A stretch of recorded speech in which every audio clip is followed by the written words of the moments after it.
Um, if you have questions, please write them in the chat and we'll cover those at the end. And at the end, you can also unmute yourself and ask questions live. So we'll get started with some announcements here at the museum, and we'll be starting with this program right away. All right, thanks a lot everybody for coming. Appreciate you coming tonight. Let you know, next month we've got Terry Gregory. If everybody care to come and join us up front.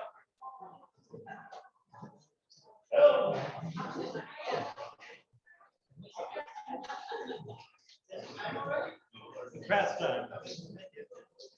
All right, so next month we're very happy to have Terry Gregory come join us. A lot of you have seen the Chicagoology website. He does that all by himself. It's a phenomenal history site. It's like 18,000 pages of information. And Hi, honey. For 20 years. And what's really interesting along with that is Terry's great-great-grandfather, John Gregory, was a Great Lakes shipbuilder who built, I believe, 43 ships on the Great Lakes. And so he's going to be primarily telling us the story of his grandfather's ships that he built. And he'll talk some also about the Chicagoology website. So if you haven't seen Chicagoology yet, check that out before next month and come back, and I'm sure it's going to be a great presentation with that. As always, I really want to thank the volunteers that make all this happen here tonight. Mark Perry's about to sit down. He's one of our most active volunteers. Chuck Perry in the back there is extremely active. And always Kath Thomas, who can't hear us, is responsible for all food and back. We greatly appreciate that. And here comes Betsy Green, who's always a great help back there also. Thank you very much for all your help. We greatly appreciate all you who are members. If you're not a member, we'd love for you to join. If that's not right for you, we certainly understand, but all memberships are greatly appreciated. All right, so move on here for tonight. We've got two guest speakers, Kurt Lentsch and Edward Torrez. Kurt is the president of the Partners Logistics, right? He's been doing that for a very long time, logistics and supply chain management. And so I'm sure those skills are coming handy for some of what you're doing here. But Kurt is the president of the Friends of the Chicago Lighthouse. And so he will introduce that group and our other speaker when they're ready. All right, have at it. So welcome to the Chicago Maritime Museum on Bubbly Creek. What a perfect location for a maritime museum, and the Bridgeport Arts Center for their third Friday open house. I want to thank the Chicago Maritime staff and board for having us here tonight, and especially thank Mary Ann and Jim for putting all this together and helping with all the work to get this put together. My name is Kurt Lentsch. I'm a boater. I'm the self-proclaimed chief dreamer of and president of the Friends of Chicago Harbor Lighthouse. My wife and I have been a boater in Chicago for over 20 years on Lake Michigan and into other Great Lakes as well. In 2016, I started a small Facebook group called Chicago Boaters, very original. It started a bunch of 25 of my friends complaining about boating in Chicago, and 6 months out of the year, and now we have to put our boats away, and everything, the weather's unpredictable, the waves are always way too big. But that has grown to about 7,200 people on Facebook. If you're not on social media, all the mess of social media in our group is taken away. We have several moderators who are in there, and we don't allow people to advertise their businesses. We don't allow all this back and forth that tends to happen. So it really is turned into about boater safety and being a better boater. It's kind of a common thing we have in our, we promote in our group. The Chicago Harbor Lighthouse has been a beacon to boaters coming to the city of Chicago for 130 years. Boaters in Chicago have had the front row seat of watching the condition changing of the lighthouse over the last many years, and at least the last decade for sure. In January 22, I started to research an article that I was writing for the blog on the lighthouse and the ownership of the lighthouse. I discovered an article that was written in November of 22, a number of 2020 in the Sun Times about the feds asking the city they want the lighthouse back. That piqued my interest, saying, well, why would we even allow that to happen? The city owns the lighthouse, and it's a icon to the city of Chicago. So through that research, we have spoken to several different people. The city of Chicago took ownership of the lighthouse. There were discussions with the developers at that time to do a commercial development out at the lighthouse. There's a photo floating around on the internet of a hotel, depicted a hotel where the lighthouse is, with the lighthouse built inside the hotel. Something that would just be horrible for us to have at the entrance to our lakefront, to our city. It would be a shame to see this iconic structure sold through the GSA and through the Preservation Act, and that's what the city, or that's what the feds would want if they would bring it back. They would want to find an entity to restore the lighthouse. If not, they would go to auction as regular surplus, as government auction, something we would never want to happen. So if you've ever been driving down the road and you stopped at a stoplight and you see an empty lot and you think that would be a perfect spot for a grocery store, a taco stand, a coffee shop, they should put X brand there. Or you see a building that needs repair and you think, well, they should really do something with that. Well, who are the they? Well, that's us. We are the they in this case. So they should really do something with that lighthouse. And we are the they. So that's what we're trying to do. So we, on March 16th, 2022, a few months after I did this article, myself, along with Marie Hush, who's in the front row, she's our vice president, Steve Clements, who's smarter than all of us, he's on vacation in Mexico, and we formed the Chicago Harbor Lighthouse Group for the purpose of preserving, restoring, and celebrating the Chicago Harbor Lighthouse. We look at it as three different, let me see if I can get this thing going here.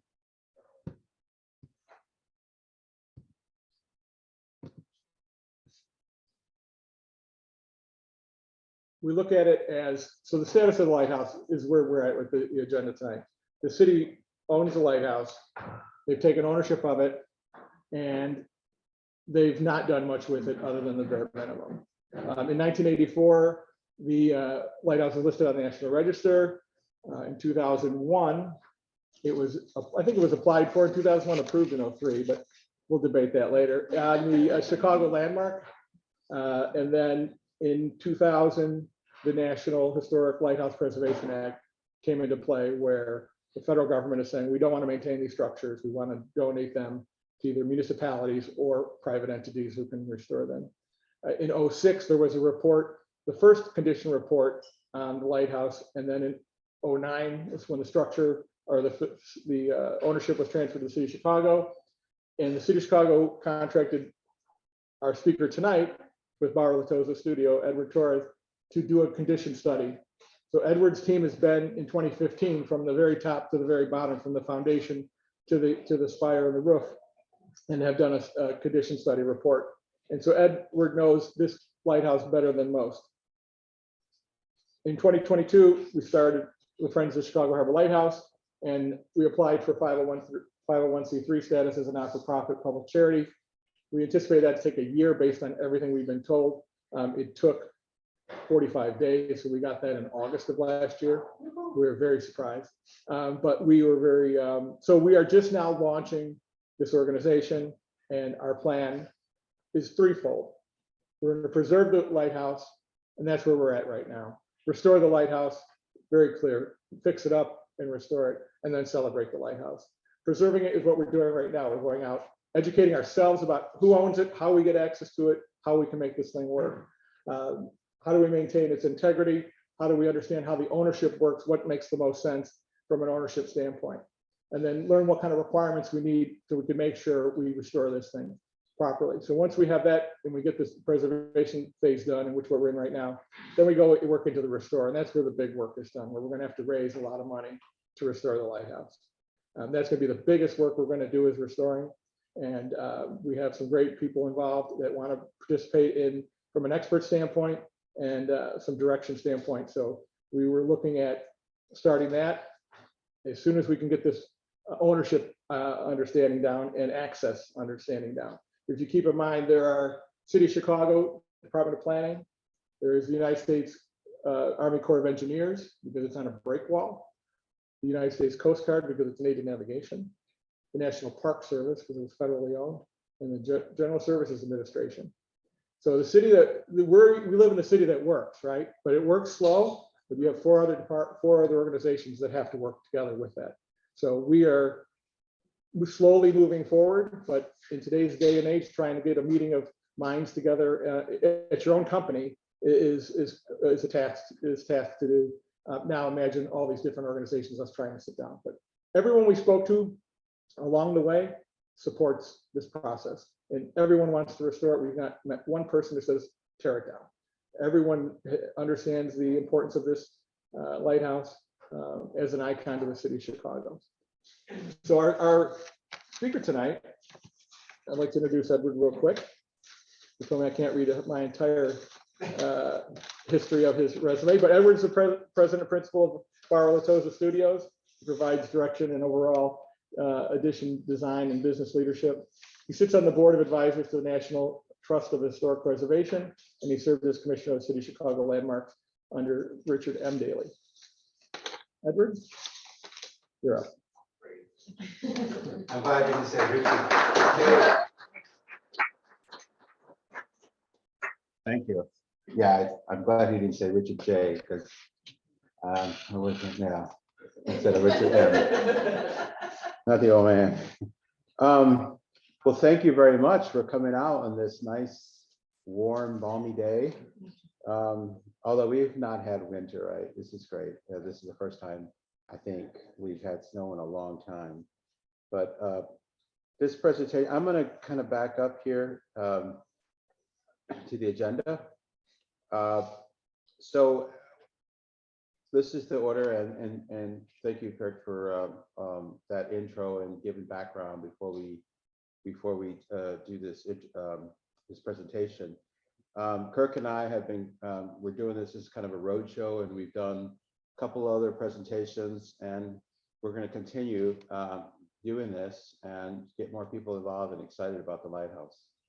So the introduction, which is what you heard. I will then talk about the history and legacy of the lighthouse. We'll go into the current conditions, and we have really nice photographs of what it looks like inside if you have not been, which most people have not.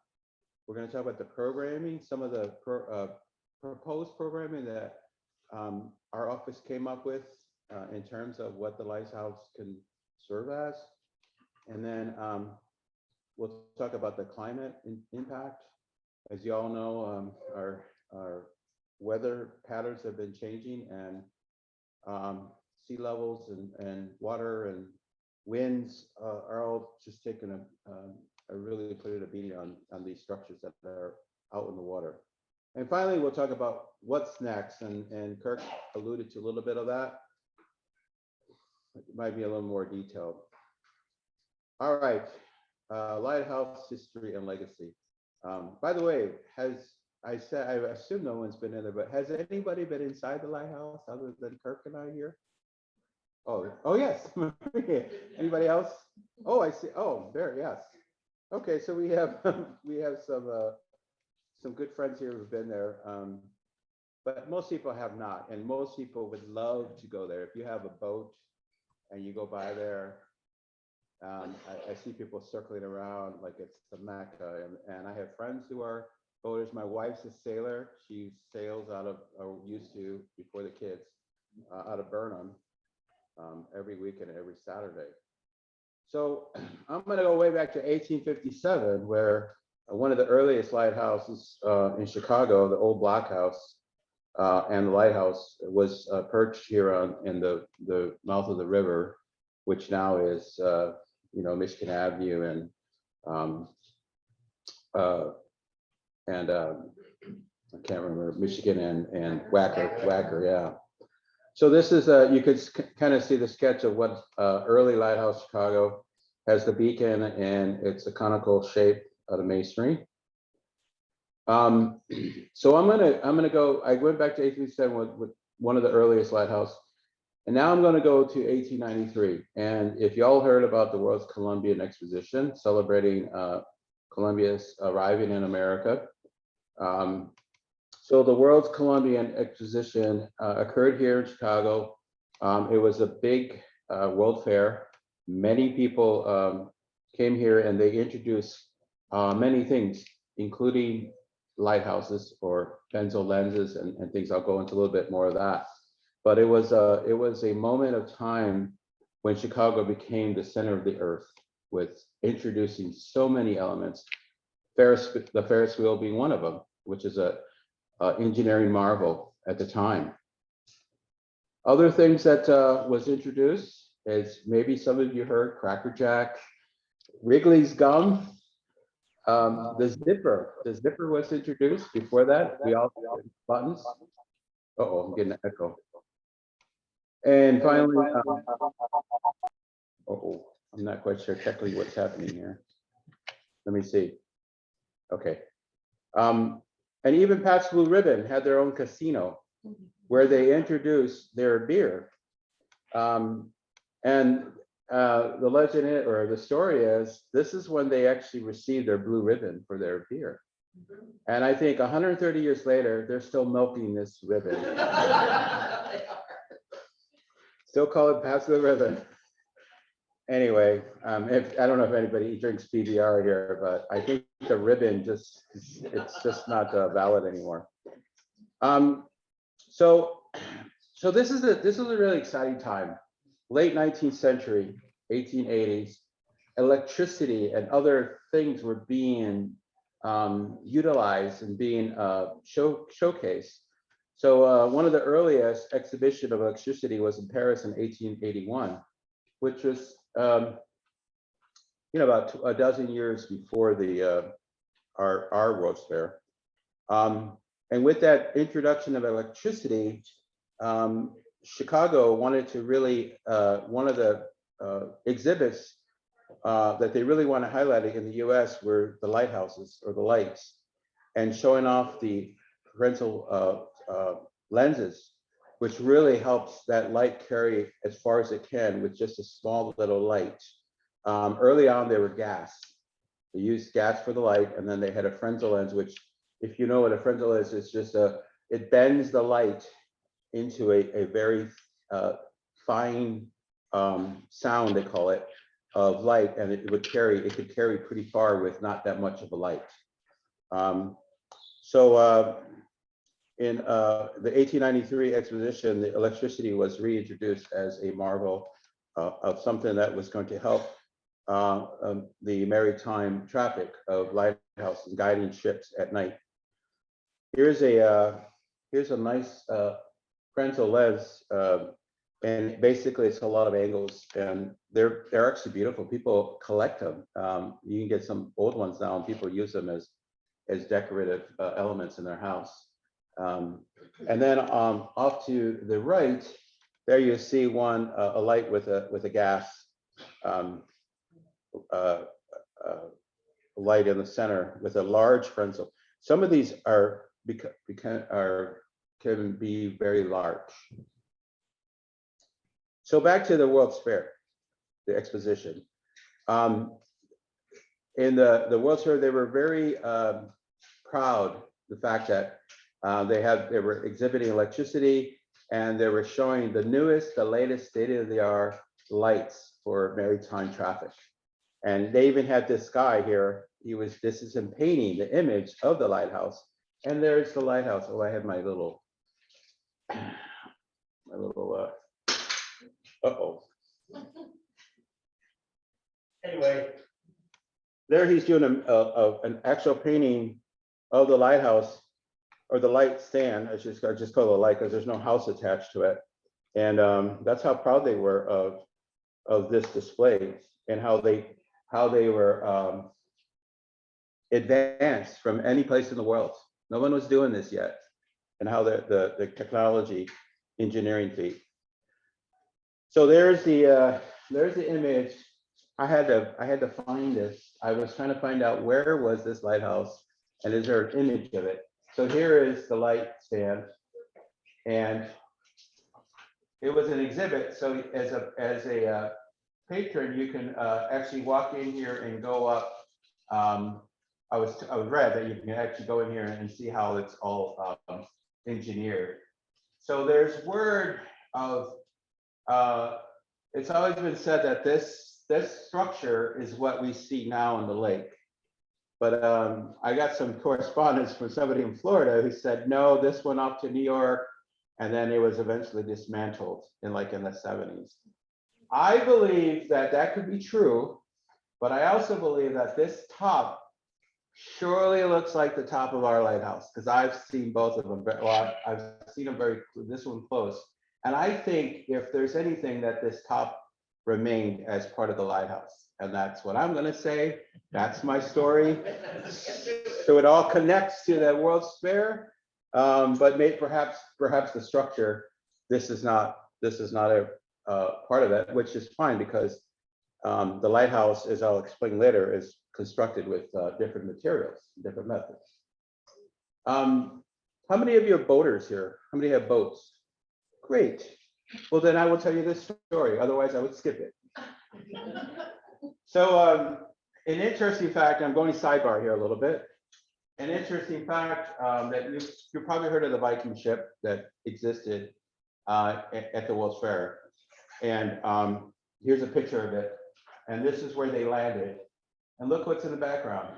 Word has it that they actually, when they were coming from Norway, that the lighthouse guided them to the World's Fair, to the harbor.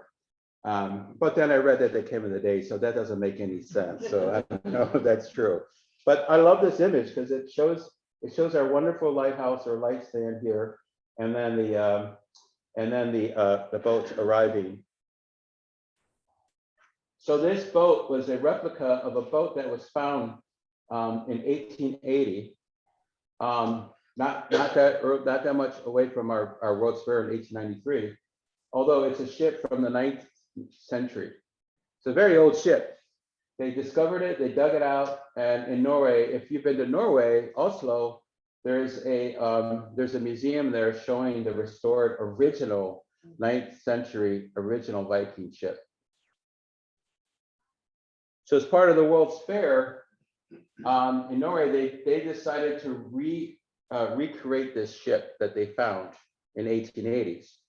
And they also decided that they were going to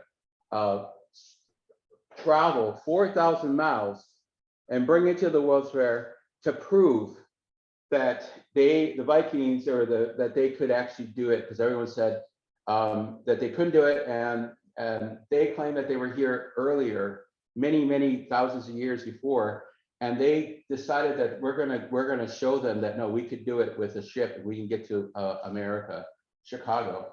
And I looked at the route. I was going to try to do the route, but it's crazy. It goes to the Erie Canal and it goes all over the place. But once they get into the country, some of those waterways don't even exist anymore. So here they are. They arrived here. Some tidbits. As I mentioned, it's a replica, one that was discovered in 1880, a ship, 11 persons, 4,000 mile distance. Can you imagine being in this boat for 4,000, you boaters? This is right. Can you imagine being in this boat for $4,000? They arrived on July 12th, so they arrived about a couple months after the World Fair opened. Capable of sailing 75 miles per day, and they said it could hold about 20 to 30 people. They had about half of that, or less than half, when they came over. And if you want to see this ship, it is over now in Geneva, Illinois. Here it is. It was in Chicago Park District storage. Somebody discovered it about in the 1990s. And then they moved it over to Geneva, Illinois, and it's there now. And this is a picture of it. They've been restoring it for the last 20 years or so, 20 plus years. Here's a picture of, there's no color photographs of the Viking ship. But Charles Graham did a little rendering of it for the Tribune that he was covering the fair, and so we know that he kind of interpreted the colors. They had these beautiful red colors and on the sail, and also as part of it, and it was a red ship, and had a dragon head and a tail. Well, here's that dragon tail and head And right now, currently, there's a contest at the Viking Ship Museum where they're asking people to name that dragon. I think it's if you go to vikingship.us, I think it goes to like April. It's like a month, maybe a month and a half from now. And they're gonna they're gonna judge whoever comes up with a name for the dragon. I wanted to call it Ali for Oslo because that's where it originally came from. So don't take my name over. Although this is probably in the World Wide Web, isn't it? Anyway, so I'll move on. I'm sorry, I just get excited about talking about this. Anyway, but so yeah, I would recommend going to Geneva if you want to see that original ship that arrived at the World's Fair and was right next to our, not far from our water tower, lighthouse, excuse me. All right, history and legacy about lighthouses. And I'm a preservation architect. I'm not a scholar of lighthouses, but I have saved many buildings in Chicago, in Illinois, and across the country in my 30 years of doing architecture. I like to learn about as much as I can about the buildings that I'm working on, this being the lighthouse. So around between 1852 and 1900s, there was a lot of activity in the Great Lakes, and they had the U.S. Lighthouse Board, which is also part of what I showed you, those exhibits.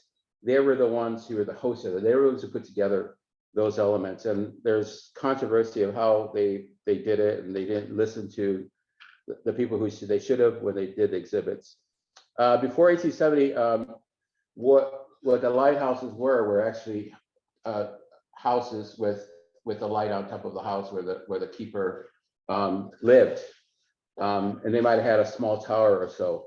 And then moved to the 1870s, the conical brick masonry tower was built, usually about up to 100 feet.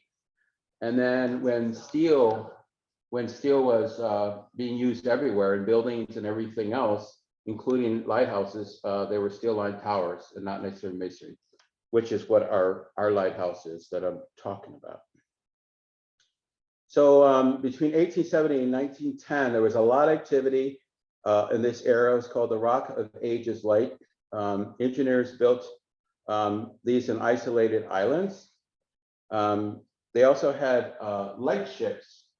So these would be just kind of docked or anchored, anchored out in Lake Huron or Lake Michigan, where there was no land, and they would have a little light here to guide them on rocks or something that's hazardous within the water. So that light ships are pretty cool, actually. I haven't seen one in person, but I would love to see one. And then a structural design came up. The underwater crib design was developed, which is basically a big concrete structure that goes all the way down to solid bedrock in the water, and then it supports whatever building or lighthouse that would be on top of that. Our lighthouse is one of these where it has the underwater crib. This one here is one of the earliest one, Waugoshance in Michigan, 1851. It was one of the earliest where the crib design was implemented. So then we move further. Here are some other ones that other lighthouses that also utilize that structural system of the crib, where they sit on it, basically creating a concrete island, if you will. The Spectacle Reef, 1874, Rock of Ages and the White Shoal, and then Chicago Harbor Lighthouse. And I put here 1893 because I do believe that part of that lighthouse was in the World's Fair. Yeah, thank you for that. Amen. So here's a map from the lighthousefriends.com. Someone put this map together to show in our Great Lakes how many lights, major lights exist. As of, I think this was dated, this might be 22, maybe 4 or 5 years ago. So it's 433 major lights in our Great Lakes. 10 of those are lightships. So you boaters, maybe if you can find one for me and I'll join you if you want. Nearly all the lighthouses were constructed by 1925. So they're getting to be 100 years old in 2025. Most of them will be 100 years plus. So yeah, this is a good graphic showing that. You can see how many there are out there, and if you boaters go on Lake Michigan or sail, or you probably run into a lot of them, and they probably help you guide your way through the Great Lakes. So Michigan currently has the most lighthouses. I think that's kind of a well-known fact. Almost 60 in Wisconsin, Illinois 8, and then Indiana 7. And Michigan because of a lot of the waterway that they have around here. And this is a list of this source is WMTA.org if you want to look it up. And they have a list, and they show you, they have a map that shows you where they are all located. All right, so now let's get to the Chicago Harbor Lighthouse. I just wanted to give you some context about where this all started, where does that lighthouse fall with everything else, and give you a little context about the World's Fair and what it meant to have the light set up as an exhibit. So, you know, my office is on Michigan Avenue, just near Congress in Michigan. I'm on the 7th floor. We face the park, Grand Park. And every morning I see this lighthouse. Every morning when I get to when I go in the office, but every morning. And sometimes the sunlight is so beautiful in the east, coming up from the east, and it comes into our office. And my window, I could see that, and I could see Buckingham Fountain, the two iconic structures, two of my favorite structures in the city. And it's always amazing. I'm always reminded, like, oh yeah, we have to do that. So every time I'm in that office, this structure really means a lot to me. So originally the lighthouse, when the structure, let's just say the structure moved, and they were setting up a lighthouse, and the original location, I hope you can see that. So here's Navy Pier, right? So originally here it's here now, but originally it was over here, and the mouth of the harbor was larger. It wasn't what you see now, and this was the opening, and that was between 1873 and 1917. And here's the drawing of what it looked like. It had two little houses, Bauer house and the keeper's house, and then they had the conical tower. This tower is what you see now. This is the steel tower. And here's just what it looked like, view of another angle. So here's a picture of it. There's the drawing. I wanted to put a drawing on the side so you could see.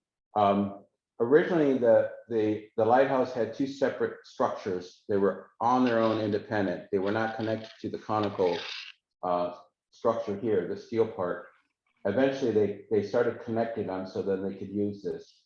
They can use the tower, and then you have to go outside in bad weather, I assume.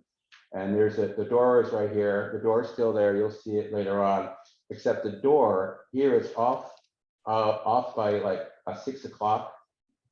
They moved the door when they moved it, they moved the door to be perpendicular to downtown. I don't know why it was off, but it's off to the side here, right here. And then you can see the keepers there.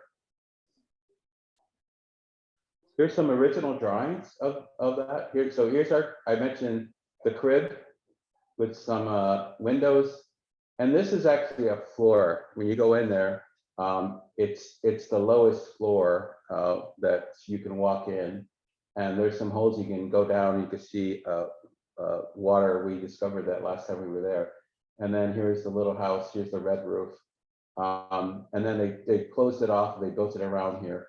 They kept this conical the same. So as I mentioned, the two little houses became one structure on either side, flanking the tower. And here is a section through those drawings. So there's a stairwell when you go in there, it's off center. Here's the center pipe. I'll call it a mast since we have boaters here. And here's the spiral staircase that's off the center, and that's how you go up to the tower. And you still do it that way. This is still how it is. Nothing's changed. And then this is the lower floor that had mechanical equipment, and this lower floor is still here. The windows are still there. A lot of the equipment has been removed because no one lives there anymore. Here's some early photographs of the construction. So essentially, it's concrete. They had forms here, and this concrete goes all the way down at the level of the lake there. This is before they poured, and you see all this is all reinforcement. In 1917, or in the turn of the century, again, I mentioned that steel and iron and all those elements were starting to be introduced in buildings. If you know the Monadnock building, that was one of the last high rises that does not use steel. And that's why you see 7.5 foot deep walls in the bottom ground on the floor, because it's solid wall that goes all the way up. So as we move forward from there, buildings were made out of steel and concrete. They were discovering how to reinforce concrete with steel to allow it to be as strong as possible. And the steel gave it tensile strength, and the concrete has compression strength. So here, this is the early teens where you could see the reinforcement. And then this is here they finished the crib, and now they're assembling the tower. This is facing the city. The city's behind us. Here's that door I mentioned. Now it's perpendicular to downtown. It's not off. And then this is probably what they use as a place to live when they built this, because eventually these two sides will be attached with the building. Oh, and this is how we still come in here, and I think this ladder is still here, right? Yep. When you come in with a boat here, when you get off the boat, there's a door here, and you actually with a locket we had to cut, I think, or I don't know how we get it. And this ladder here, you have to come up, and that's how you get on the main level on top. So all this is still there. Nothing's changed. So let's move to the 30s. Still operating. They had cranes. They did more activity than they do now with the ships. And here's one in the 50s, image of the 50s. And you can see they must have, they did some other hoisting for ships. And there's Navy Pier in the background, the old Navy Pier in old downtown from the 30s. Here you can see that the building is complete. The stone breakwater, right now it was moved. It's now in the center here. And Kirk mentioned the property lines. The city owns there's the line there, the property, and then it's the Coast Guard. It owns the breakwater, and then I mean it's crazy. There's so many entities that are part of it. And this guy right here used to live there. This is an image from the 70s. You can see how he had this little light bulb, and I don't know. I'm not quite sure I could live in this space. I mean, I would love to live in a lighthouse, but I think I would have put some pictures up or something. Had better window treatment than a towel. But anyway, it's all cleaned up here. It doesn't look like that anymore. But so I think the keeper. There was a keeper there, and there's legend about the keeper. We had a friend who dated the last guy that was in there, and Kirk and I have been trying to, if he's still alive, I think he is. He was there till like the 80s, and he lived there. And our friend, my wife and I met this woman who said, "Oh yeah, I dated the guy who lived there. He was there for like 5 or 7 years, and he was a little nuts, but yeah."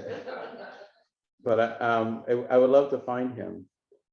So then here's a drawing that we did. Well, Kirk mentioned we did an assessment. The city hired us about 6 or 7 years ago. That was the first time we went out there. I had a whole team of engineers. I had mechanical, electrical, plumbing engineers. I had environmental engineers. I had structural, and I even had divers to go underneath to look, engineers to look underwater on the structure. So it was a team of us, about 10, 15 people out there all day long. We went on a summer day and spent all day out there. There's no restroom facilities out there, by the way. So I told that to everybody. Don't drink so much coffee or you'll have to fend for yourself. Here's a section of the lighthouse currently. These are the two structures on the side. This is that bottom portion that I mentioned. The conditions. So, by the way, I wanted to thank Barry. That first image, which I just love, I just was emailed to us, and I said, oh, that's going to be I'm going to put that in the show tonight. And he's here, I see him, but a beautiful, beautiful photograph. And I just wanted to mention, there's a lot of photographs that Barry does of this lighthouse. I know that he loves it. He's so talented. This one's mine, so it's not as nice as Barry's, but it does show. In 7 years, I'll have to say, because we were just recently out there in July, like 6 months ago or so. And I have to say, it hasn't changed much, other than what the Coast Guard has done to it. But the paint is still there, it's still peeling. And fortunately, it's not in as bad condition as it could be, being out there with all the weather and things that are going on. So here's one of my architects. He's a principal in the firm, Kirk Sipple. He's I don't know what he's doing there. He's looking at something. This was a small part of our team that we went, and I think I need a photograph. Barry, if you have one of everybody, I need to put that in the most recent. I don't have one. So this is the structure. This is the barrel that you see that was built in 17. So the structure is, the majority of the structure is made out of steel. These are the rivets, and it has the windows. There's not much room on the outside from the house, from the structure. This is about it. It's about 5.5 feet, maybe 6 feet, and it goes around.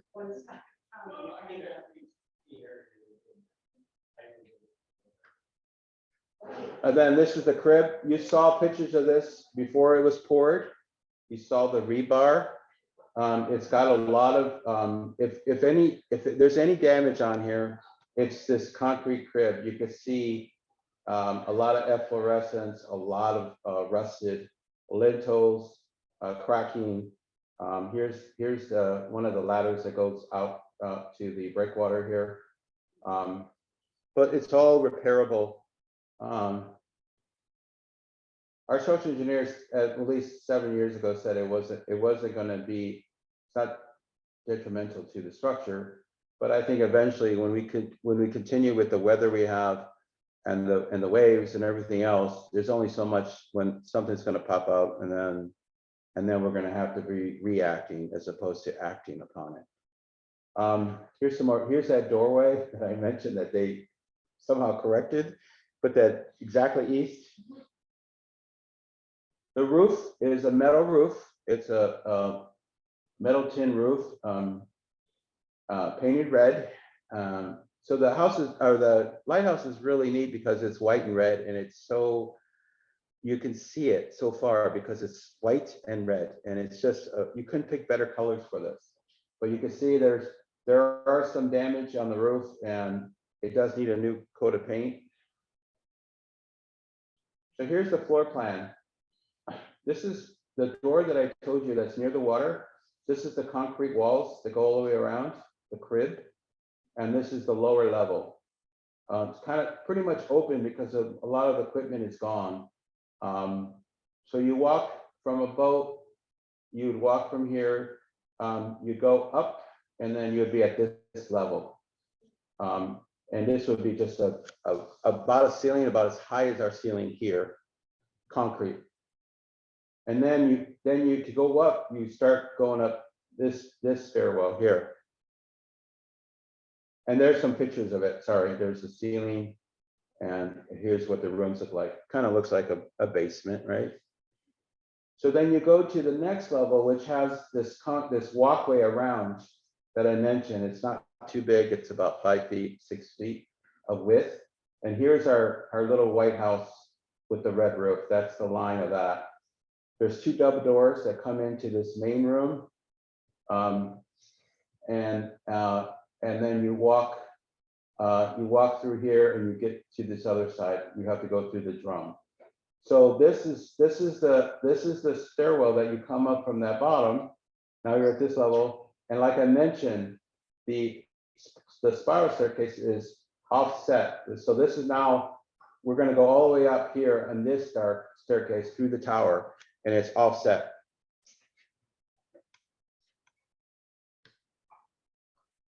I'm trying to give you a tour here as best as I can. You're not being there. It's hard, I know.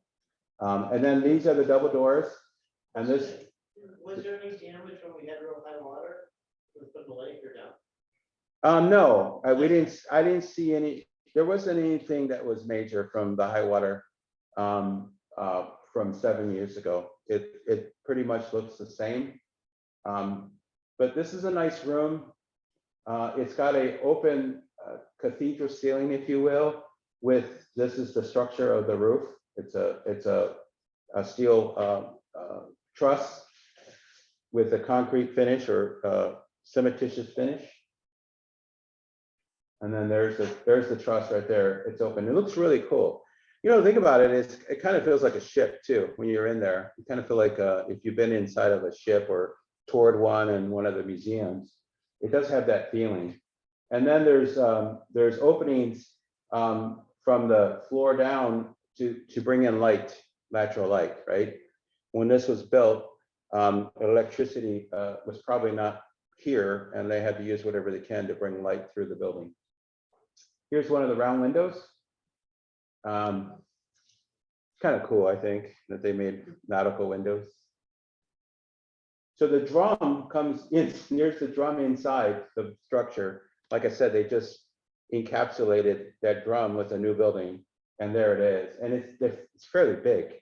I mean, this line is about right here, and you see it and you're like, oh my, this is a substantial structure. Yeah. Oh.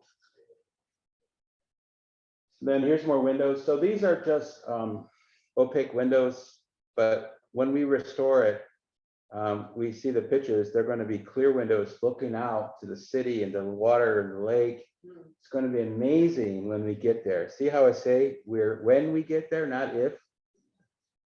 So we're starting this is the center mass, as I said, I mentioned earlier to you, and that's that center mass here. So we're still in this level. I put this here so you know kind of what level we are. So we're in the little house. We'll call it the little red house, White House. And that's what you see here. So now we're going to go up. Now we're going up into the drum. So it's more of a circular, obviously circular room. And then here's that door that I mentioned that goes out here. There's a doorway that goes to nowhere right now. And now the spiral staircase is off center. Here's where the center of that, and it's up here. Now you're going up. And here's some of the windows at that level, some of the walls that are still existent. We keep going up. Now we're at the 4th level, so about right here. And again, it's round. So we believe that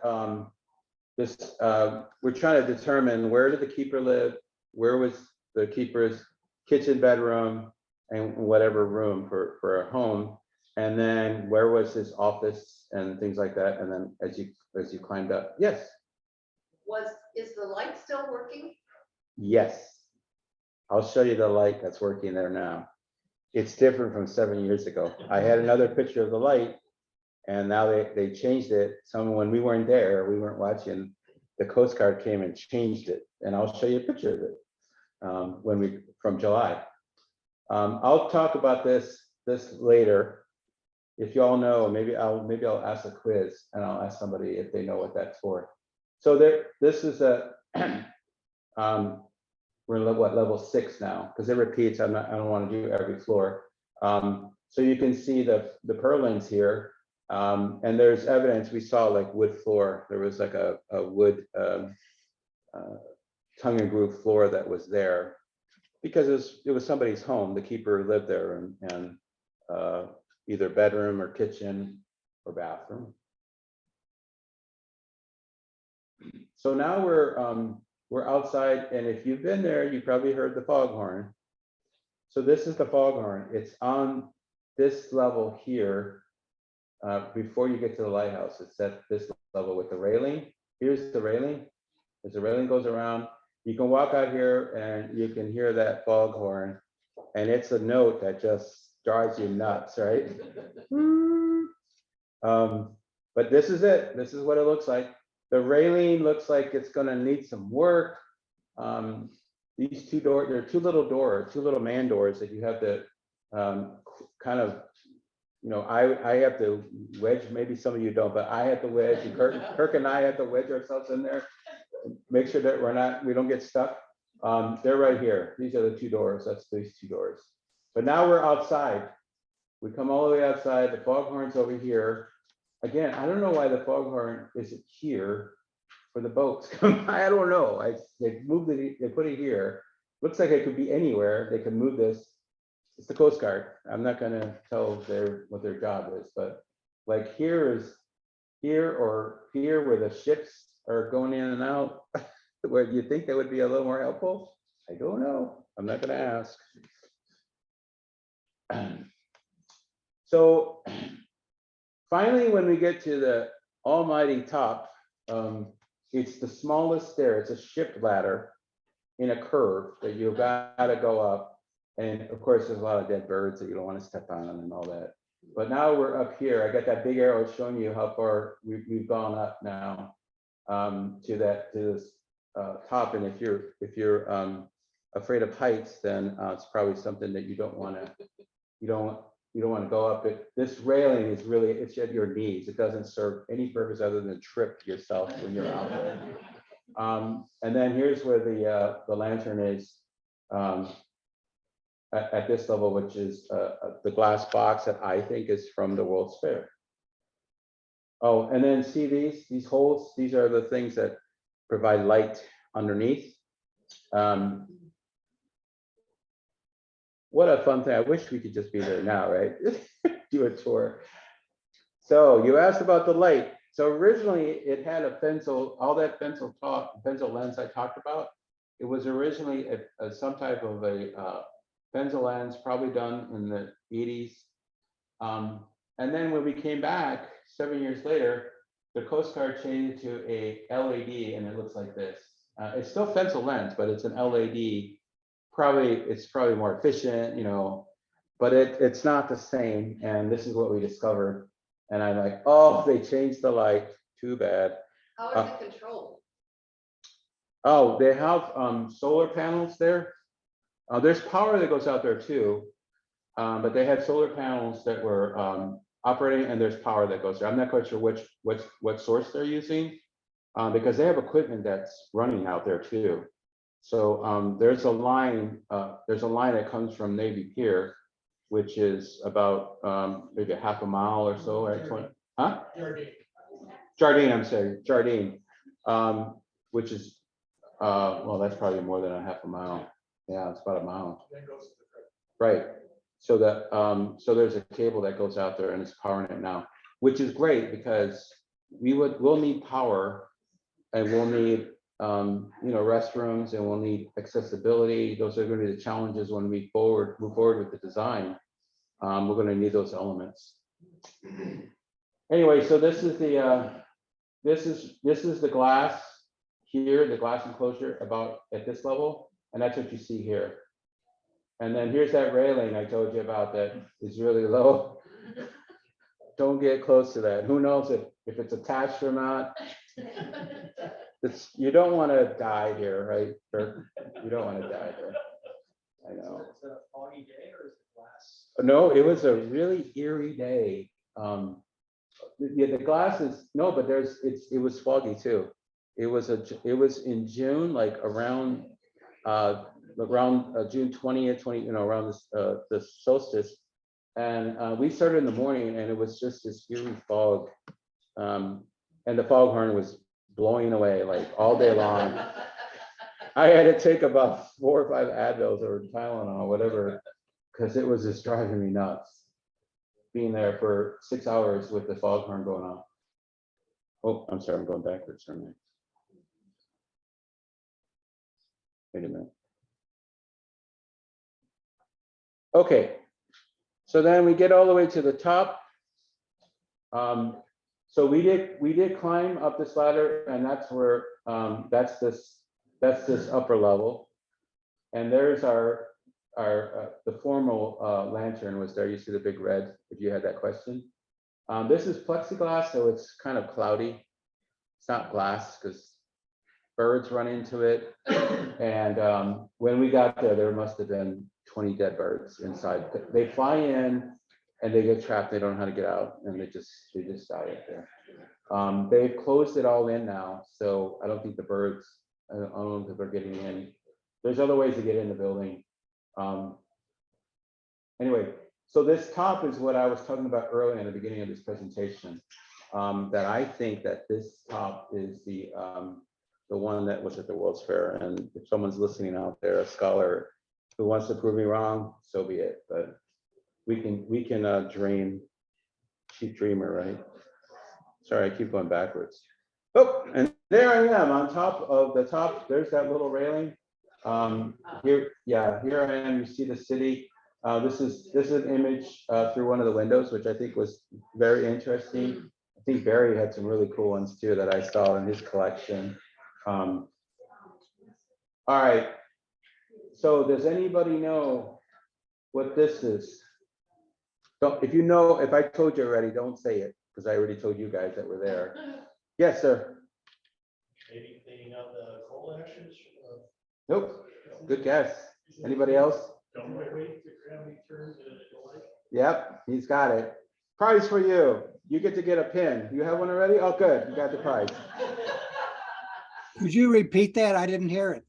He said it's to put a weight that would a weight would be, the keeper would pull the weight all the way to the top of that mast, and the weight would, gravity would pull it and turn the shield for the lighthouse. So it would create that turn, and then in the beginning of the day, at the end of the day, he would put that pulley back up, and that's basically how that was. And there's an image here. Here's the lantern, and here's the weight, and this will go all the way down 100 feet or whatever. So thank you. Good guy. You probably seen that before, right? Other lighthouses. Yeah, before they go ahead and motorize, it was just a simple passive way to doing it. Yes, sir. That's the way we find our cuckoo clocks. The cuckoo clocks. I love it. Anyway, this is the $3 million view. It would cost $3 million, $3.5 now after the pandemic. I know.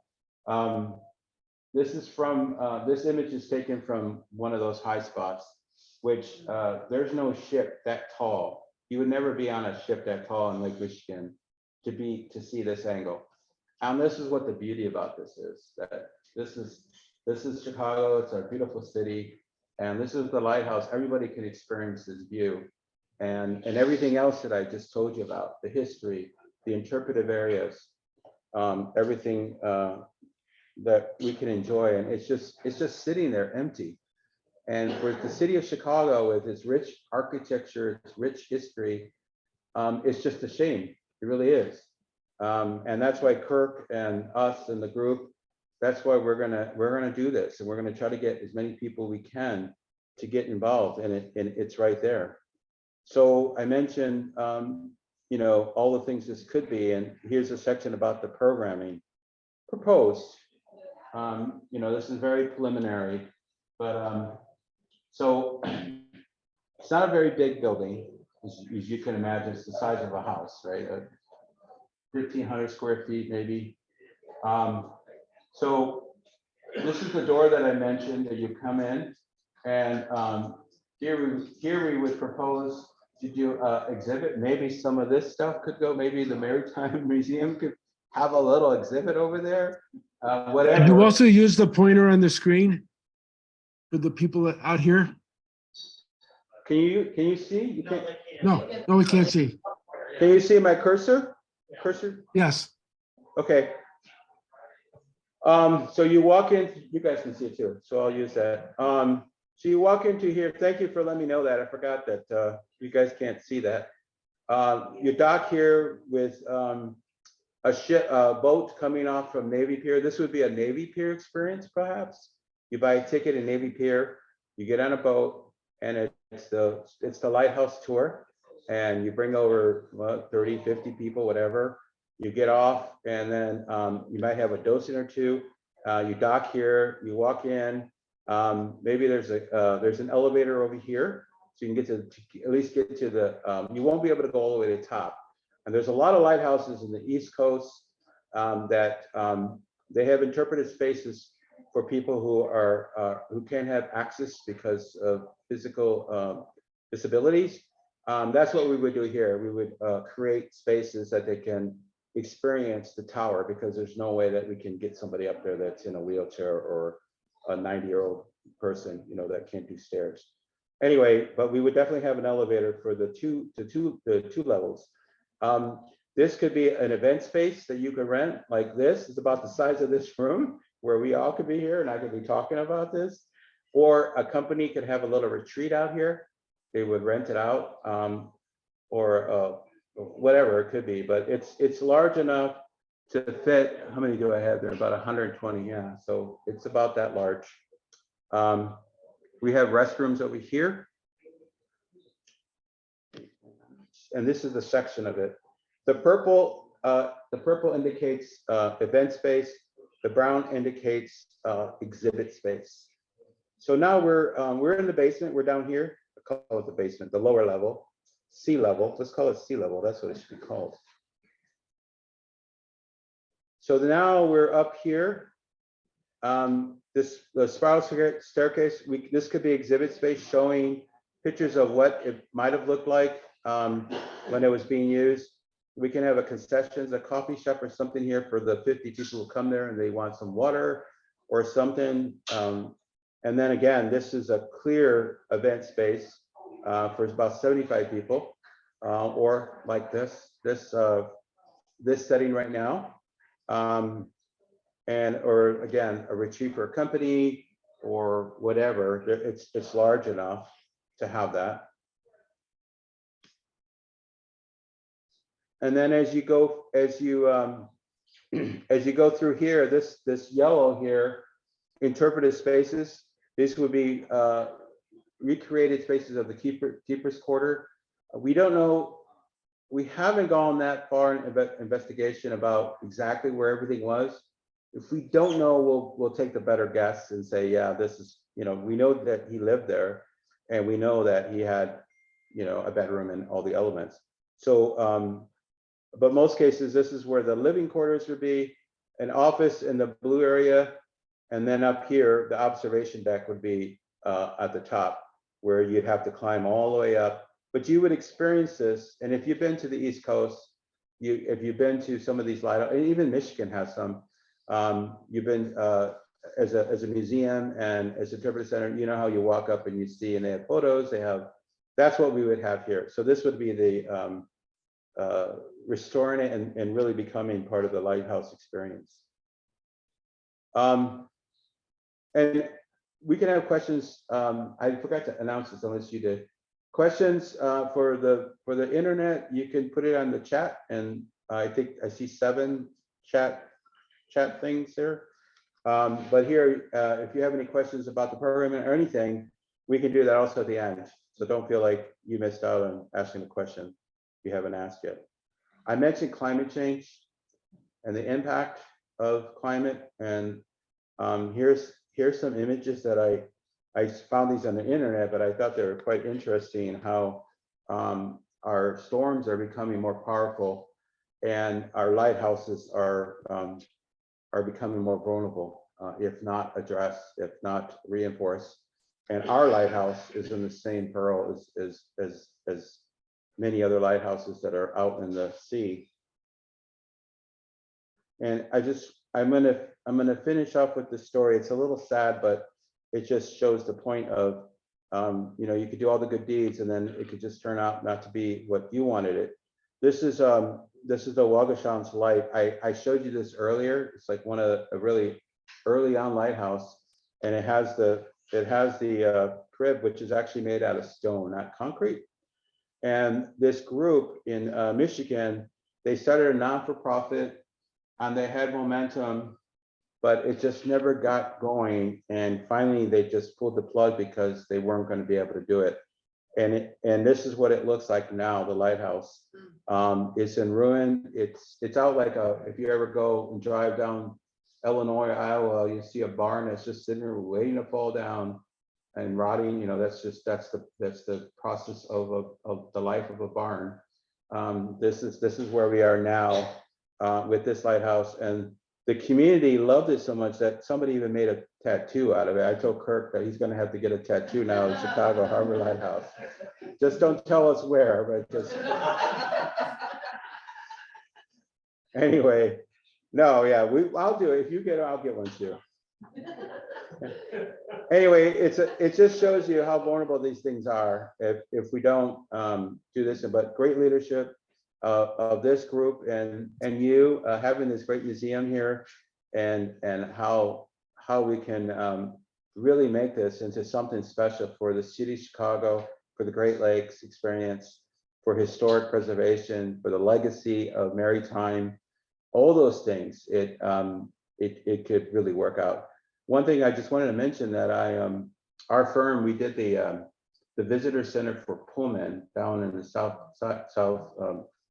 portion of the city, and Pullman it's got multi layers of history of labor and industrial and everything else. You just stack them all on top, and it was a wonderful project to work on, and it's a wonderful space if you've been there. I feel like this lighthouse has also multi layers of significance that we can really, like I mentioned, a few of them that we could really engage our project into and have more people engaged that maybe somebody loves lighthouses. And I know some people are fanatic about lighthouses like trains and other things. So that's what we can get. So what's next? You want to just take this on? I think You're doing a great job. I'm just gonna have some tea I here. already mentioned that we established our not-for-profit status in 2022. We are presenting this for a presentation to other organizations as well to try to build up interest. We are continuing to coordinate with the city, the national parks, and any other organizations to talk about how we continue this process down the road and make this a reality. I jokingly said Chief Dreamer, because I thought founder was kind of boring. So Chief Dreamer is, Edward says it's a red building. Why is it a red building? Well, those voters know why it is, right? Everyone here's the term, red returning to port, and that's your red light and your red A-ton and your marker. So that's why it's a red building. I'm not a voter. We won't change the color to any other color, but no, don't change it. yeah, we're continuing fundraising in our first phase. If you go to savethelighthouse.org, if you're interested, register to help, and we will be starting in probably second quarter 2023 some newsletters and marketing to get more information out to people. We are a brand new organization. We're not even a year old, so we are just starting out. We'd love your support. We'd love you to grab a postcard, grab an extra pin, pass along to your friends and neighbors and tell them about it, what we're looking to do, direct them to the website to register, and we'll start getting more information out to people.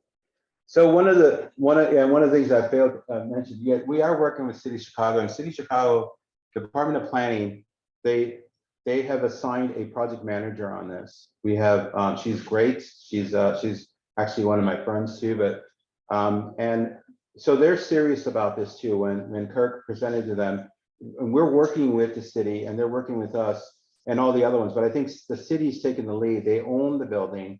But one of the challenges, if you think about this building, it's out in the lake. What ward is it in? Who's the alderman, right? What's the address?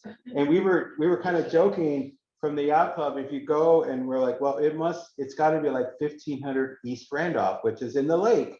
But things like that. One of the other challenges is how can we put a PIN number? We can't do anything without a PIN number, right? As you all know, you have every property in the city has to have a PIN number.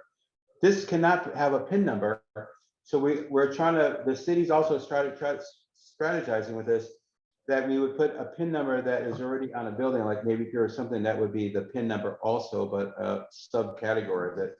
I'm not an attorney, but the attorneys are looking, how can this become a real property that's sitting out in the lake?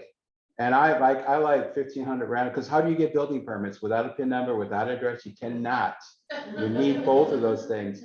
But 1500 East Randolph, somebody, I could see an Uber like, what? I can't drive out there. What do you mean 1500 East Randolph? That's in the lake. But there's no way to get out there without getting in a boat though, by the way. So all that experience is amazing, that you have to get on a boat and a 20-minute boat ride, and then you're out there. And when you're approaching it, I could just see people taking photographs as you get closer, and then you get on and you experience the whole thing. But so these are kind of like the technical challenges, and I think we'll figure it out, but we're not quite sure how we're going to get there. This being such an unusual site. People ask me about it all the time, and I look at it as like a 2 to 10 year project, right? How do you, the story of how do you get an elephant, right? Bite at a time. One bite at a time. So that's where we're at. So we're at one bite at a time. We are looking at his 3 bites. The middle bite is the biggest bite. But right now it is a big bite too. We're trying to preserve, and that's where we're at in that stage. So How much is the electric bill and who pays it? we'll let you know. Is that a sponsor? Are you asking for sponsor electric bill? We'll sign you up. Or the potty booth. The city of Chicago owns the property, so the city of Chicago had new electrical service brought out to the crib in 2020, I believe it was. Someone reached out to us. And said, A couple of years ago. Yeah, and Might have been, yeah, during pandemic. yeah. So so the city is responsible for maintaining it, obviously. But anyone have any questions from the chat? There was some. Hey, oh, Yeah, from the chat. okay. Yeah, there are several questions. I'm going to let them probably speak for themselves. We'll start with Sam. Ask what type of lighting protection. You want to jump in, Sam?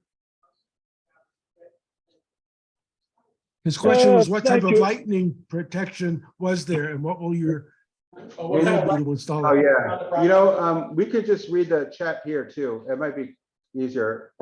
Good. Just on people's time here. Right now, there's no lightning protection. There's nothing combustible in that building. It's metal, it's masonry, concrete.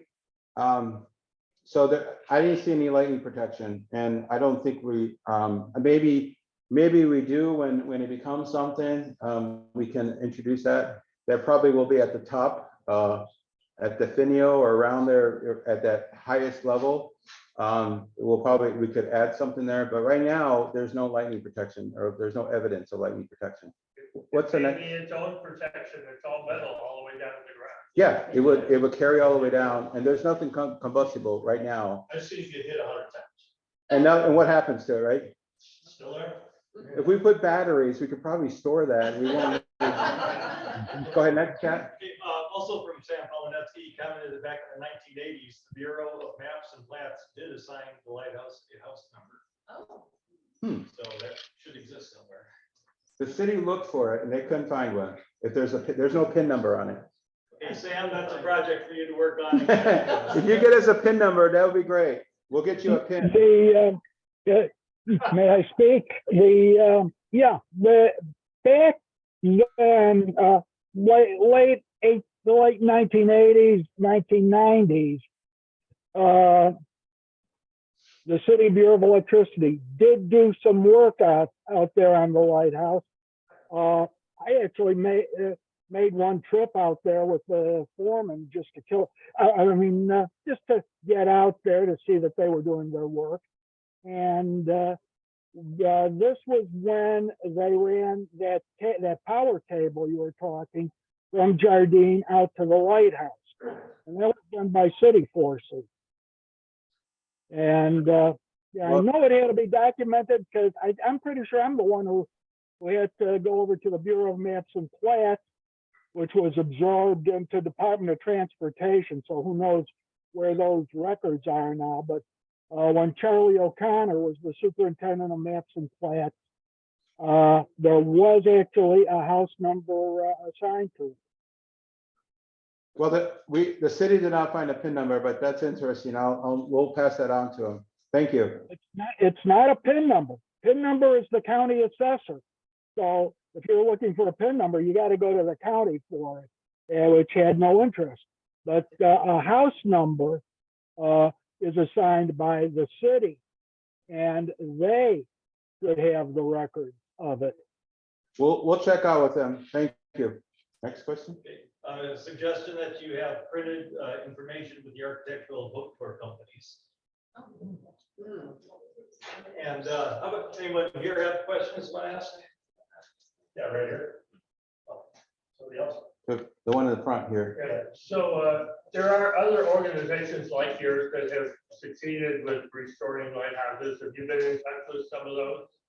We have reached out to them, yeah. So I'm very familiar with East Brother Lighthouse in San Francisco Bay. I applied for the light tender position there and went out for the interview. It's a bigger facility and they run it as a bed and breakfast and they sustain it with that. Yeah, This is too small for that. sort of thing, right, but, right. It has more difficult access by far than this. Oh, that one, East Brothers okay. in the tide grip going through the sound there. So it's very difficult to get to. The boat has to be hoisted about 20 feet into the air on a crane to get to land. It has no water access, so it has a very large cistern to collect water and they always run out. So with people staying there, that's a challenge. Yeah. But they would be a really good reference because they did a great job. of- Do you have a contact there? I'll find it. Oh, that'd be great. Can you send it to Kirk? And Sure, Or- sure. As an aside, I was the boat captain that took you on the water taxi out there when you did the survey a few years ago. you were? Yeah. You look familiar, and I'm like, I know. Yeah, that was you. And you went. Me and Larry Connell. Yeah, I know Larry. Yeah. Did you? But you went inside too, didn't you? Oh, yeah, I've been up there. Did you raise your hand when I said, "Have you been inside?" You didn't raise your I'm not hand. there yet. Yeah, the one you were. I just go back to when you guys first started this, and by the way, awesome tour.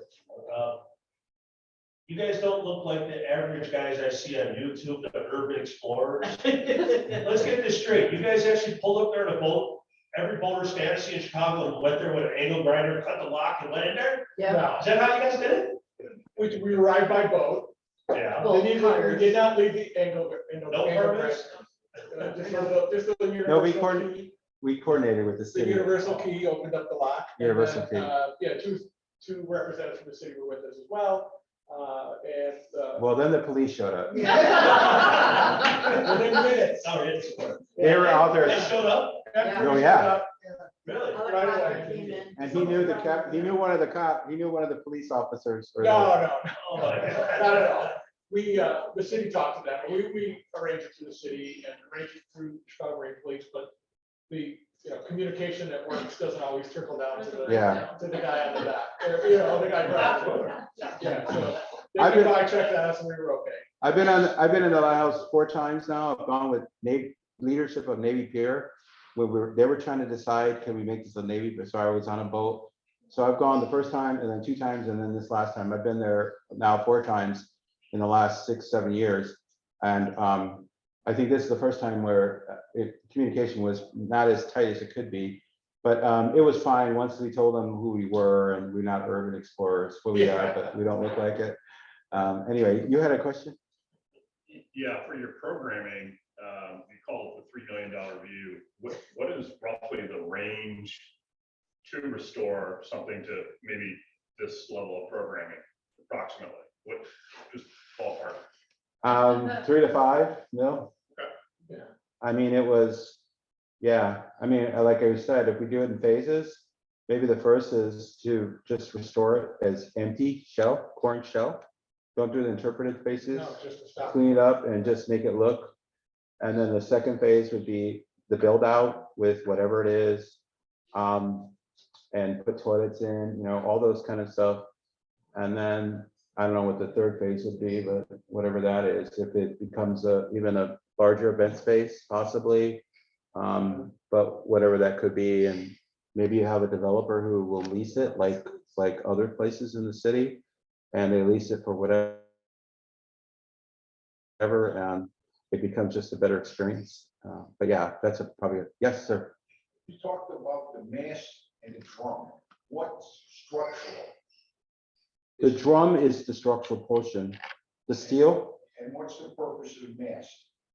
Oh, it's well, I assume it's for the lantern all the way up top. Yeah, for the weight. Okay, so it's to hold the weight or to run electricity up there? Yeah, it also holds the floor. So I showed you the frame. So the mass is the structural steel pipe, if you will. The mast is also structural. Yeah, for the floors. And there's a conical, so if you have the tube, right? And then you have floors in there. So the center, otherwise there's no structure in the center, it would just be floors hanging. So it's attached to the center, and it's a radio, yeah, out, and then it's attached to the drum. So that's your floors. Yes. So originally, these were constructed and maintained by the government, right? Yes, the lighthouse board, I forgot what they're, yes. As a navigation aid. Now, the Coast Guard still maintains the lights, The horn, yeah. Coast Guard being the government. When did they stop maintaining the lighthouse? In 2000, the Lighthouse Preservation Act was put in place where they wanted to give these lighthouses to communities or private entities or public charities to maintain them. They do know the federal government no longer wants to maintain them or restore them. If you noticed earlier, every lighthouse was built before 1925. So every one of them is soon to be 100 years old. So the federal government wanted to push that off onto local communities so that they can maintain and restore them. What happens if, I mean, it has a navigational function that hasn't changed. I mean, if the structure falls apart, how's the government gonna maintain that navigational aid? A lot of times, We have to do them back. a lot of times, all you need is a light. You don't need the whole lighthouse because you don't have keepers anymore. Sometimes you just need a light for guidance, and you'll see those modern lights that the government puts in for navigation guidance. But as Kurt mentioned, in 2000, there are many of these that still function, and somebody could buy it, but there's typically some type of a caveat that, yeah, you can have it, but you still have to, we still have to keep the light there and the fog or whatever to buy it, and they know that because it's still, if it's still in commission. So yeah, they have some type of deals, but if it's not, then the private entity can buy it and make a bed and breakfast out of it, or their home. I think we heard somebody is making. Boston Light. Yeah. In Boston, the Boston Harbor Light is sold to private entity for about $900,000 on a government auction. So And- privately creating that into a summer home. Yeah, And that's, I think, about 12 miles off. it's not far. It's far. It's further not like than this. that. Yeah, I think it's maybe 4 miles. Yeah. Yeah, but, so that's privately owned. And he's restoring it. It's his own home. Oh, yes, the one. A little detail, you mentioned the bathrooms, is it there's sewage or? Yeah, I was gonna ask that, like, how do you get water in and out? Yeah. Well, the utilities, I think that will have to be one that that we can connect to either. I guess the nearest one would be Jardine or even Navy Pier. But yeah, they can run a line out there now. I mean, it's a utility line in the water, so yeah, that has to be done.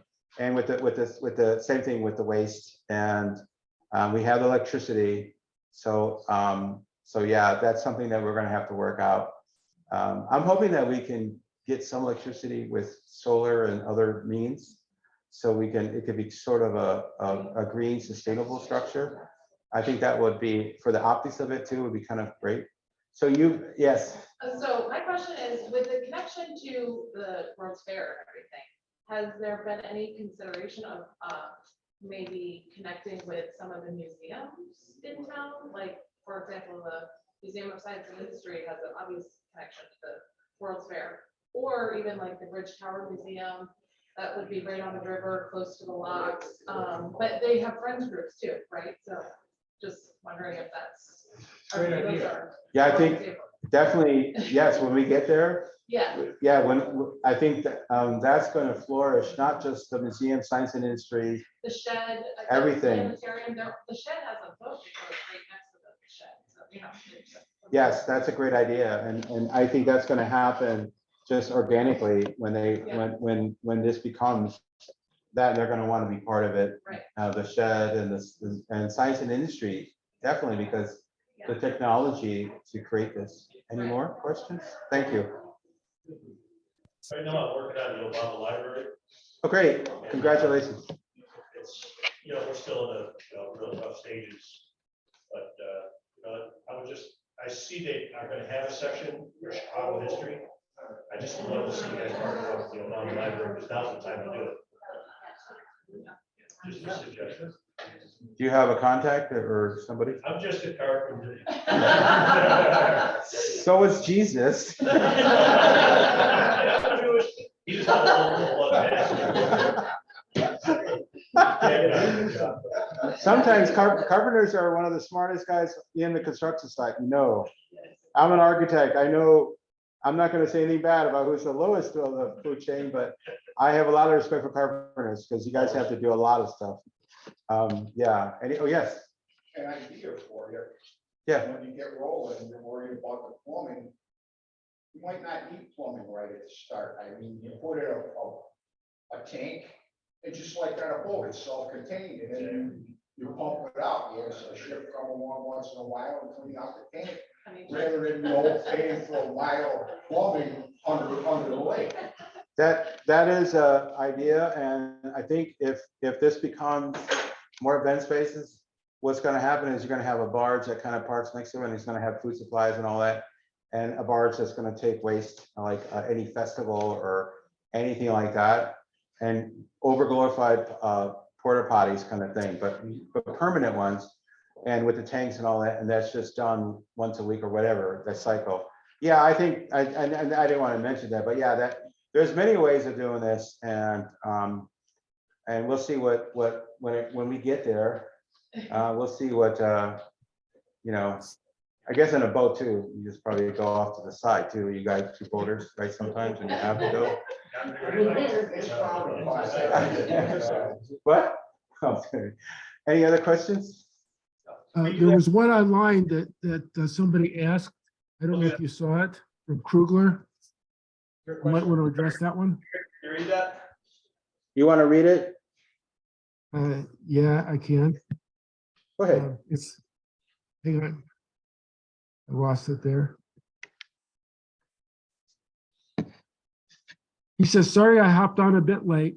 You were mentioning that you weren't certain of the original floor plans, i.e. where the keepers' rooms were. If I had it correct, I had sent Kurt the technical drawings of the lighthouse after last year's Zoom. I can send again, but the first story was the office, reception room, second kitchen, mess room, third principal keeper's room, fourth, first assistant keeper's quarters, and bathroom, fifth, second assistant keeper's quarters and water tank. All right, that's not Yeah, I will bad. check on that, Ted. Thank you. I remember the email, but I didn't remember that drawing. Yeah, have him send it up again. We'll look at it. That's great. Thank you. Nice contribution if it Yeah. pans out. Yes. So who maintains the lighthouses in Canada? Who maintains the lighthouses in Great Britain? Who maintains the lighthouses in Japan? Is it the government or is it private citizens? Okay. In the United States, there's no private aids to navigation allowed, right? So you can't go out and put your own aids to navigation. In other parts of the country, in the world, you can. So I would say individually, off the top of my head, in those individual governments, are maintaining those lighthouses, different aids navigation. That's what I think. Now, you're talking about all they need is a light, or a light is for nighttime identification, but that's a day marker. Each one of these lighthouses has a distinct coloring to it. Yes. To identify it from Chicago and Milwaukee and some other place. Like this one here, Correct. the White Shoal Lighthouse. So, that's part of the aid to navigation, a day marker. Yeah. It seems to me, the federal government should be maintaining this as they did all along. Well, yeah, I mean, the decision in 2000 was that they didn't want to do that anymore. So, 2000. yeah, 2000. I wonder where that idea. the Lighthouse Act. Yeah, 2000, let's see. Yeah. Anyway, oh, I did want to mention, this is actually one of the largest lighthouses. It's huge. It's a little deceiving because it's in the middle of the water, but it's striped with the white and the red, as you mentioned. Thank you. But yeah, I put this on here because it's an amazing size. It's one of the tallest and biggest lighthouses. And it helps. What? White Shoal? Yeah. Where is it? It's in Michigan, and I think it's in Huron, Lake Huron. I can find out. I can't remember. When I did this, I was looking at so many lighthouses. Like I was, but I think it's in Lake Huron. Huron is if you've gone boating in Huron, Huron is a wicked lake. They've got lighthouses in the middle of the lake that just stand there like this because they've got rock crops that will rip your ship apart if you're not careful. It's a rough lake, much worse than Lake Michigan, and a lot of these lighthouses are out there in the middle of the lake with like this one, like this large one here. But yeah, I think if I remember, this one is. It's in the entrance because they kind of meet here. It's about right here somewhere. That one. All right. Well, yeah. The Grand Reef. Yes. See, I had so many lighthouses in my head. You can tour that one from Shipler's Ferry, gets toured. Good. So is that north of Gray's Reef? It's at Gray's Reef. Yes. It's the reef, right? That's the one, right? Yeah. Yeah, you can tour it, right? You can? Yeah. Great. Shipler's Ferry arranges tours of the lighthouse out on the water. You can almost do something like that before you can ever go in the lighthouse. You could arrange something, some nautical tour, especially to the city. Well, what we would like to do is arrange investors to go and tour it. Use it as, if we can convince the city, like bring people who will want to write a check and say, okay, well, come on in, let's look inside and have that excitement. I wish we could do that. And if we could, I don't know if we can that much, but it could help. Yes. What could we do as just the average citizen of Chicago, the average boater, fisherman? What can we do to help you guys out? Any suggestions? Register at savethelighthouse.org. Talk to your friends and neighbors and families about it. Grab a couple postcards, pass the information around. Just continue to spread the word. So that's what we ask. Ann, you had one I know, I question do have already? one more question. It's about the crib part. Do we have to Oh. do anything to the crib? Like, cause all that water's in there? Like, do they have to like cover it in some way? Like, what structurally does has to happen? Because that's one of the big problems with the other cribs that are there. We can't get rid of them. Because basically doing anything to those structures, they would implode, right? Like. So are you talking about our lighthouse? So we're talking Yeah, about the water lighthouse, cribs? you said there, yeah, the water cribs, like, that's one of the reasons why they have to want them down, right? No, there's no money. There's no money. I know, Who wants but to take isn't it it down? engineering wise, Oh. very difficult to do because of the water inside? And as soon as they take the water out, it would like collapse? No, I think they're just, but you mean the one I showed you that was deteriorating at the end? Yeah, Yeah, there's no money, not even to demolish but it. ours has, our lighthouse also has a crib underneath, right? Yes, that's what you see. Yeah, Yes, and So it's this right here. it's structurally sound enough that doesn't have to like have. As of 2015, yes. Yes. Um, It should increase that. There's just exposed rebar. I don't know where that photograph is, but there's exposed rebar and other things that have to be fixed, corrected. But you know, those walls are pretty thick too. Yeah. I think Curious, it's such a curious structure. it's a solid piece of concrete rock, if you will. Yeah. And it flares out and it goes to the bottom and it sits there, and they're made to not to move. And As it does, it looks like it. it's not a light ship. You guys have been great. What super great questions you have here. I think we've done, you know, the other times and a couple questions here and there, but you guys are really you're really into this, and it makes us happy that. Also, before we wrap up, you offered a gift for the person who identified that question. We have something wonderful for him. Oh. And thanks to Barry Butler. I'm sure a lot of you know that name. He's just a phenomenal photographer. If you're not familiar with him, search him online. His Facebook page is great. He's sitting right over here. And he's brought us a stack of calendars for this year of his work. So for the gentleman who answered the question and delivered. This is Barry's photograph. Like I said, I got it this Last month, right? February 1st, right? First day of February. February 1st, this month. But I just received an email today to get it into the show. He emailed me today, said, "Hey, can you put this somewhere?" And I'm like, it's gonna go in the first slide. It'll be right here. Did you get the drone? Is that? Yeah, that day was a drone. Nice, yeah. Did you have to get a permit to do that, or? No, okay. He brought a couple of handfuls of those calendars, and they're on the front desk. So if you're quick, you can get one of those. It's not quite enough for everyone, but there's a nice pile of them out there. Thank you very much. Why don't you show one on the screen for the folks at home? Oh, let me run out and get it. Thank you, Barry. Yeah, Barry is amazing. And I And don't, if you are on Facebook, go to Barry Butler Photography. He has a great video from July 13th, walking up from the bottom all the way to the very tippy top of the lighthouse. Where's that? On this side? On Facebook, Barry Butler Photography.